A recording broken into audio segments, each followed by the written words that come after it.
Welcome everybody to a brand new episode of That's a Wrap. Today we got the Suicide Squad spoiler heavy review. That's right, this is going to be a review and a video for you guys at home who have already seen Suicide Squad. So if you haven't seen the film yet, click off this video, maybe put in your favorites list and come back to it after you've seen the movie. I'm here with my co-host, you know me as Caboose XPL, and I'm glad that we've come to terms after I've seen the movie yesterday. For 24 hours we weren't talking, and we're back again. It was actually great tonight because this movie, the premise of it, we know that it's going to be a fun movie. I don't know if you guys saw Caboose's Twitter. We were there with a family. We had a cool family pic. Yeah. We were all decked out in Suicide Squad gear. We were ready to go. We know this is the kind of movie that it was, so it was really entertaining. So you've already really heard my review, my thoughts on the film. So what I'm just going to do is just take it over to you. What did you think of Suicide Squad?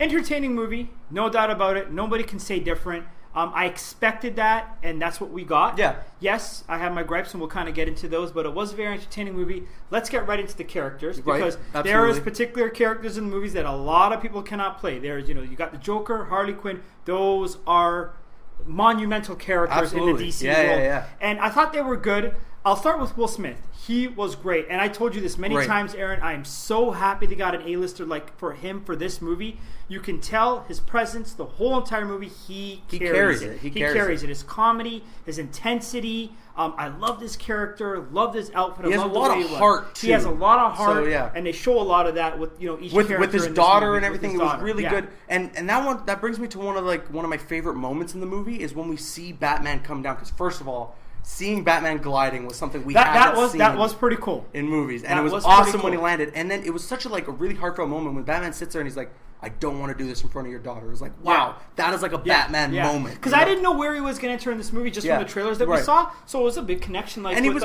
peppered in at the right moments. I don't think he was overused. I don't think he was underused either. For me, I had a little problem with that because it's Batman. God, I love seeing that. They showed a full shot of him in that costume. And we just get a little bit of him, and I'm just like, oh, man. And it was kind of almost the same thing with Joker for me. We didn't get enough of him. Like, Joker can't be a 1D character, in a movie. I understand why they put him in this movie. I wanted to see him a lot more. And I got to tell you the truth. Some people are going to hate on me on this. Yeah. But I really almost thought that Jared Leto overacted the role. Wow. I really did. I really he was. Really? And he's a great actor, and I know this is a different Joker. And like in your non-spoiler, I don't want to make comparisons. I don't, but I really thought he was kind of overselling it. I really did. It was good. I liked it. Just thought he was overselling it a little bit. To each his own. I genuinely enjoyed his performance. I thought that every time he entered a room, it kind of makes your skin crawl, and you're really afraid of the guy. Maybe you might disagree, and that's totally fine. Yeah. One of the best moments of the film for me, though, came from Captain Boomerang's little introduction, where we see a cameo from The Flash. I couldn't believe that. Our dad was sitting in between us, so I couldn't elbow Caboose. But I was like, whoa, that was good. I really like how they did that. And let's just get ready and talk about that. What really impressed me the most about this movie was they just connected the universe. Absolutely. And they did it very quickly. They didn't waste time on it. But I really liked how they did that. And they didn't smash it over your head. And they didn't smash it over your head. Universe, they really connected it. Superman was dead in this movie. They talked about it. They connected it. And just talking about Captain Boomerang, he was great. I know a lot of people hate on Joy Courtney, but his comedy, his lines were really funny. He was awesome in the movie. Every single one of them were really funny. There's some characters, I even thought that they could have maybe just did without, but I was happy that he was in it. He was very funny. He was. Let's talk about Harley Quinn quickly. She was good. She was. At the beginning, I was also she kind of overselling it because those two characters, you got to have a certain kind of personality to play them. I guess. You really do, because they're just maniacal and crazy. I've seen Jared Leto on, Jimmy Fallon and all these shows. It almost seems like the guy's still in character. He's so reserved. He's so and you know what I mean? Quiet. You just tell that this character affected him. One thing that was really awesome for me was seeing her in the classic Yes, Jester I know you like that. I with know. the Joker. They recreated the iconic pose. And that was important. I love awesome. When they do that. Now, granted, it was a little out of place, and it just it wasn't like it was a moment in the film. It was just this weird kind of, I don't know, flashback memory kind of thing. But just seeing it being done on screen was fan-freaking-tastic. And you can see David Ayer did stuff for the fans in this movie, and he really respected watching a lot of interviews and stuff. You really do notice how David Ayers brings out these people with their character. He does shit to get in their mind and make them play this role. So this guy really gets. I thought the soundtrack was great. The soundtrack was awesome. It was really entertaining. It just really gets you pumped up. It's like a character in its own. You know, every time you start hearing the soundtrack, it's just you get excited. It's so important. So one of the things that weighed down this movie heavily for me and for you as well. The villain, who I can reveal to you now is Enchantress and her brother known as the Incubus. And wow, so bad. It so bugged bad. I felt like they were fighting Alien. I really did. And you know, the Alien thing's been done. We've seen it in other movies, and I know they. Well, it's not necessarily an alien. They're like witches. Yeah, whatever, witches and whatnot. But I felt like it was Alien, and I know they need cronies to beat up, minions to beat up, but man, the villain really bothered me. When she talked, I just wanted her to shut up. I did not want her to talk. I even felt like her acting for that particular role was a little off. The weird movements and stuff. Oh, man. I was not feeling that. So what I said in my spoiler-free review, and I noticed it even more in my second viewing of the film, is by the third act, when they're taking her out, none of them seem intimidated by her. And that's such a bad thing with the villain. 100% bang on, Aaron. Yeah, Harley Quinn, she has a bat.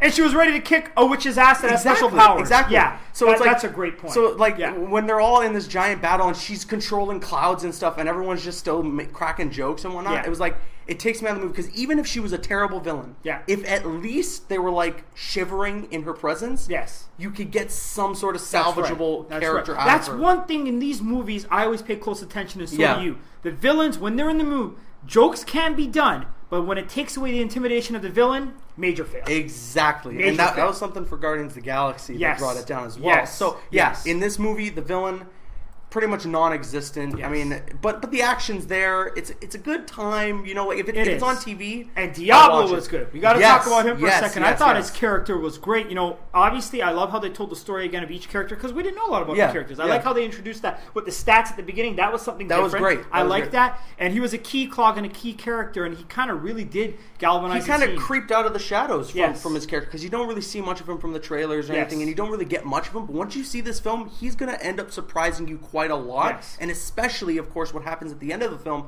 he really redeems himself. He sacrifices himself for the team. You know what I got a lot from the movie too, and I know it's a 2-hour movie, and you got Will Smith and Jared Leto and these big actors in it. Those other sub characters, I wanted a little bit more from them. I agree. And there wasn't enough time for them. I agree. I didn't care too much for Croc, unfortunately, a few others, but I kind of wanted more from Diablo and Boomerang because they were funny and they were entertaining.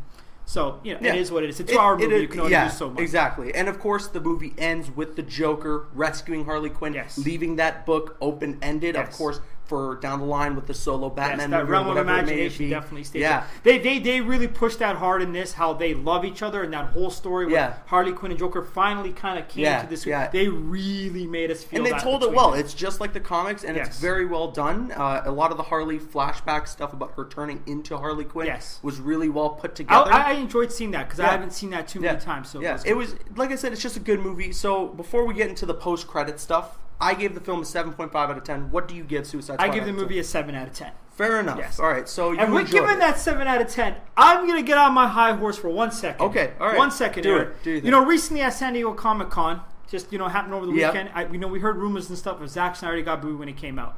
Everybody knows. You watch the show, me and Aaron go at it. I'm a Marvel guy. Love Marvel. I love all the worlds, but I grew up on Marvel. But, man, did that piss me off. It pissed me off, too. I just got to go on a quick little rant here because we have the forum for it.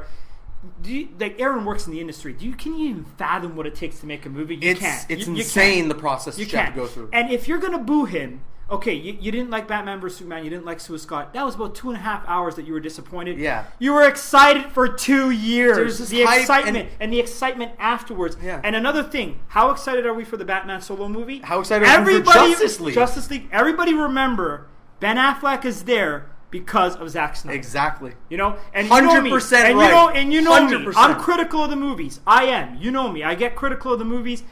How excited were for Batman? And that's because of Zack Snyder. That's right. So I had to get that. I had to get that. He had to get it off his chest. He was telling me in the car on the car ride home that he needed to get that off his chest. The realm of imagination and possibility is there because of these directors and what they do for us. You can't go to San Diego Comic-Con and do something. You just can't. It's ridiculous. It's stupid. I don't even want to think about it. Now let's talk about the post-credit scene real quick. Basically, the way it goes down, Bruce Wayne is talking to Amanda Waller. Yep. Amanda Waller wants immunity after the events of the film, and in return, in exchange for her immunity from Bruce Wayne, she gives Bruce Wayne the files and the documents to the Justice League, obviously setting up that Bruce Wayne is going to venture out, find the Justice League members. And he had a couple of power lines right at the end where he tells you, don't worry about it. I pretty much got this. Yeah. We'll take care of it. Amanda Waller knows that he's Batman. Yes. It's implied at least. I did like that. Just again, intertwining all the universes and Amanda Waller, and I really do like how they did that. It was good. It just shows more, because it's kind of cool, because we saw the trailer of Justice League, what this really means now and how it's shaken down. And hey, it's about time DC gets in that post-credit scene mainstream thing, you know? You know, I really would have liked it, like Batman, I know he was in the movie and I liked it. If they didn't have him at all and they just had Ben Affleck as Bruce Wayne in that end of credits, I really, really loved that. I think the hype level would have been pretty high. I guess. I like seeing Batman in the movie, but overall, we enjoyed the movie. He liked it a little less than I did. We agree on some of our negatives and agree on some of our positives. Overall, I still think you guys should go out and check out the movie for yourself. Form your own opinion on it. I'm your host, Aaron. You know me as Caboose XBL, here with my co-host, Ender. You guys can follow us on our social media platforms. The links for it will be in the description box below. What did you guys think of Suicide Squad? Spoiler comments in the comments section below. I'm Caboose XBL. Please don't forget to like the video if you enjoyed it. Leave a comment if you have an opinion. And subscribe if you're new. That's a wrap.